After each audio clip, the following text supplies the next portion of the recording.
So, I guess just before I go to bed here, I want to make another quick video in regards to this Jeopardy thing that I've been following.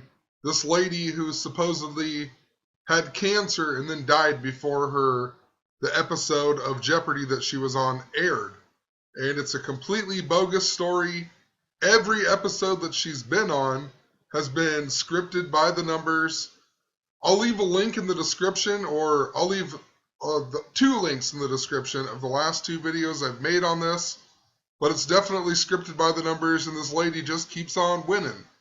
And I think tomorrow will be the last day that she's on the show.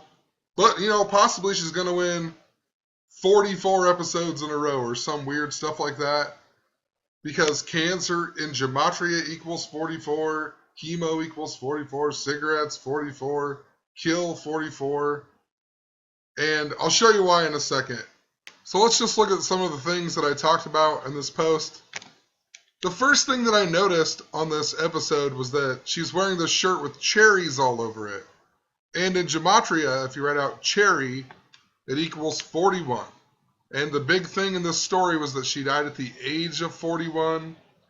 The first episode that she was on, the one that she died before, it came out on December 13th this year. If you add the date numerology is 41, just like the age that she died, just like Cherry. 12 plus 13 plus 16, 41. And it's funny, in the comments on this blog here, people were talking about the Warrant song, She's My Cherry Pie, or whatever.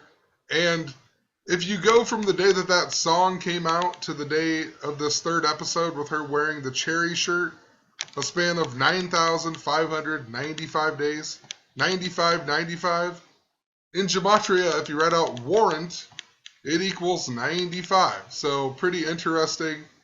I don't know the full connection to that, but interesting how it is connected. Also, another weird thing, I guess, that happened in regards to this was one of the categories on Double Jeopardy today was called To Live and Die in LA. And if you watch the very first video I made in regards to this, I even talked about Tupac and the death of Tupac, and I also talked about Weird Al. Neither one of them really had anything to do with this Jeopardy episode. I was just mentioning how clear back in the 90s I had noticed stuff and patterns and whatnot in regards to numbers, and that's pretty much led up to where I am today, and I learned gematria, which proves it even more so, and it proves it even better, that proves the number theory even better of what is going on. Anyway, also on that song then, To Live and Die in LA, the Tupac song, or he was actually Machiavelli at the time, or actually it came out after he died, but it came out on the album where he was Machiavelli, and in that song he sampled Prince, the singer who just died this year. Tupac's mom died this year. The true Machiavelli in history, Niccolo Machiavelli, he was most famous for writing the writing called The Prince. So just interesting.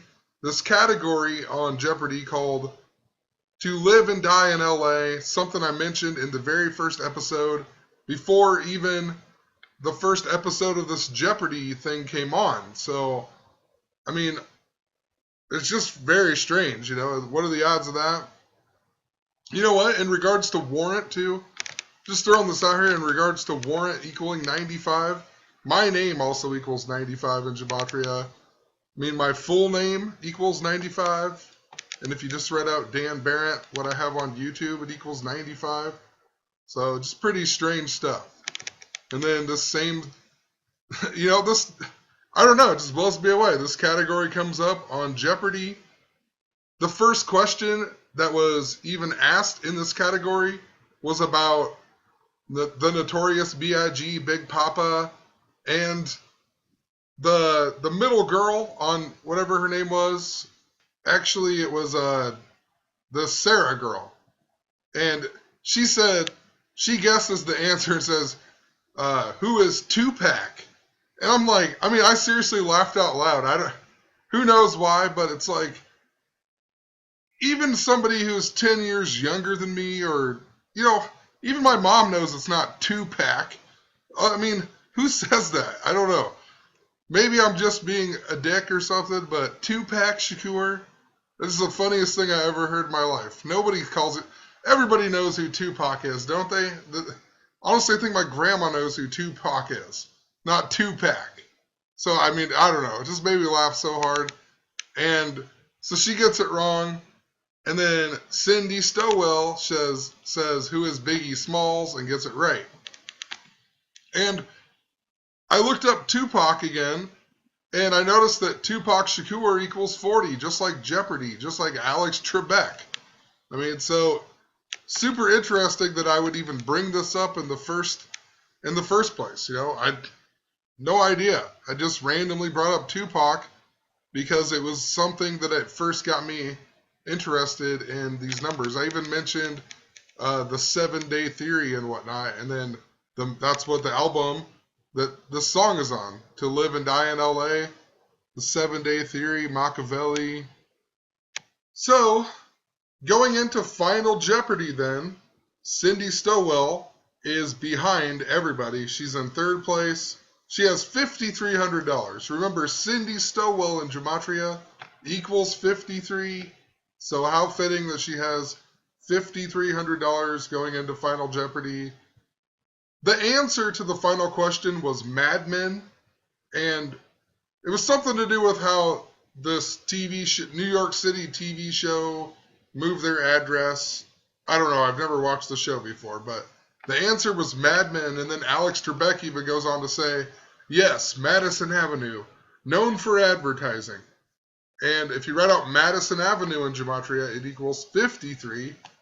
If you write out Madison Ave, like abbreviate Avenue, it equals 40, just like Jeopardy. And this lady also wagered $3,300, reminding us of the 33. If you watch the previous videos, I talked about how a lot of it's synced up to Freemasonry. It's the 33rd year of Jeopardy. Ton of other stuff. Anyway, this lady ends up missing it and wagering too much, and so Cindy Stowell beats her. Then the lady winning, she does the same thing, misses it, and Cindy Stowell ends up winning yet again, and she finishes with a 3-day total of $39,600. And in regards to cancer and whatnot, and this is the reason why I think tomorrow will probably be her last day, because cancer equals 44, chemo 44, cigarettes 44, and kill 44, you know, just 44 in general, a number synced up to cancer. Tomorrow has a date numerology of 44. And if you notice her points here, 39,600, it's $4,400 away from 44,000. So possibly she's going to win $4,400 and win the show tomorrow or something weird like that. I just feel like she's going to lose because there's a lot of 44s going on with it. It syncs up to cancer. Who knows? A few other things I wrote in here. So the girl who was winning going into Final Jeopardy had $11,600. And if you read out 396, a lot like what Cindy Stowell finished with on her 3-day total, it equals 116, possibly nothing, but 116 right here, 116. Mad Men, the answer to the final question, equals 23 and 50. And if you go back and watch the episode, Alex Trebek makes it very clear that it's 3 ladies on the show. He doesn't say women or anything. He's like, I get the pleasure of working with 3 ladies. Ladies equals identical to Mad Men. So, who knows? Some weird stuff going on. Also, super scripted by the numbers, though. And, I don't know. I gotta work tomorrow. I won't get to watch this until later tomorrow night, but I don't know. I think she's gonna lose tomorrow. I don't think she's gonna be the champion, but possibly, who knows? Possibly she's gonna get $53,000 and move on and whatever. Something to sync up to 44, I think, though. I don't know. We'll see what happens. There's a few numbers that are fitting for her. So we'll leave it at that. Have a good night.